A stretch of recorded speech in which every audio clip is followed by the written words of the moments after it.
জয় বাবা সারেশ্বর। আমার প্রশাসনকে একটা কথা বলতে, আমাদেরকে এতটা সাহায্য করার জন্য হর হর মহাদেব, জয় শ্রী মহাকাল। আমাদের বিষ্ণুপুরের যে তিনজন প্রায় 80 কিলোমিটার পথ পেরিয়ে শুনিয়ে পাহাড় থেকে সারেশ্বর যাবার উদ্দেশ্যে বেরিয়েছিল, আজকে বাবার কৃপায় সবাই সফল হয়েছে। আমি একজন নিজেও বিষ্ণুপুরেরই ছেলে, সত্যি বাবাদের দেখে আমার নিজেরই গর্ববোধ হচ্ছে। বাবারা, তোমরা যে এতটা 80 কিলোমিটার পথ অতিক্রম করে এলে, মানে তোমাদের এই পুরো যাত্রাটা নিয়ে কিছু বলো।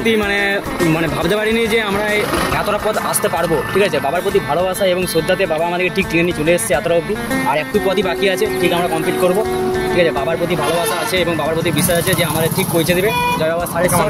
মানুষের কাছে ভালোবাসা বলতে গেলে খুবই ভালোবাসা পেয়েছি। মানে মা বাবারা যেরকম ঘরে ঘরে সেরকমই ওনারাও করেছে, খুব সুন্দর সাপোর্ট করেছে, একদম সিরিয়াসলি সাপোর্ট করেছে।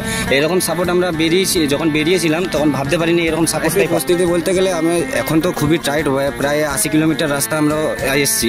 তো যেটার জন্য আসা মেন উদ্দেশ্য হচ্ছে বাবার মাথায় জল। বিষ্ণুপুরের যত মানুষ আছে তো তাদের জন্য একটা জল নিয়ে এসেছি, সেইটা বাবার মাথায় ঢেলে যেমন চাইছি যেমন আমাদের বিষ্ণুপুরের সবাই যেমন ভালো থাকে। আচ্ছা, মনে আছে বিষ্ণুপুরবাসীর জন্য কি বলতে চাই? বিষ্ণুপুরবাসীর জন্য একটা কথা বলতে যাই এবং বিষ্ণুপুর প্রশাসনকে একটা কথা বলতে, আমাদেরকে এতটা সাহায্য করার জন্য ধন্যবাদ। ঠিক আছে, রাস্তার মাঝে আমরা অনেক প্রবলেম ফেস করেছি এবং অনেক গাড়ি ফেস করেছি, অনেক মানুষের কথা শুনেছি, তা সত্ত্বেও আমরা থামিনি। আমরা এতটা আমাদের বিষ্ণুপুর আইটি স্যারকে একদম আমাদের তরফ থেকে একদম আমাদের দুজনকার তরফ থেকে একদম অসংখ্য ধন্যবাদ স্যার। আপনার যেমন সবাই ভালো থাকে, আপনিও ভালো থাকেন স্যার, সুস্থ থাকেন। এবং গোটা বিষ্ণুপুরবাসী একটা কথাই বলতে চাই, গোটা বিষ্ণুপুরবাসী ভালো থাকবে এবং সুস্থ থাকবে। তোমাদের জন্য আজকে আমাদের এটা করা। ঠিক আছে, আর আমাদেরকে এইভাবে সাপোর্ট করো এবং এইভাবে ভালোবাসা।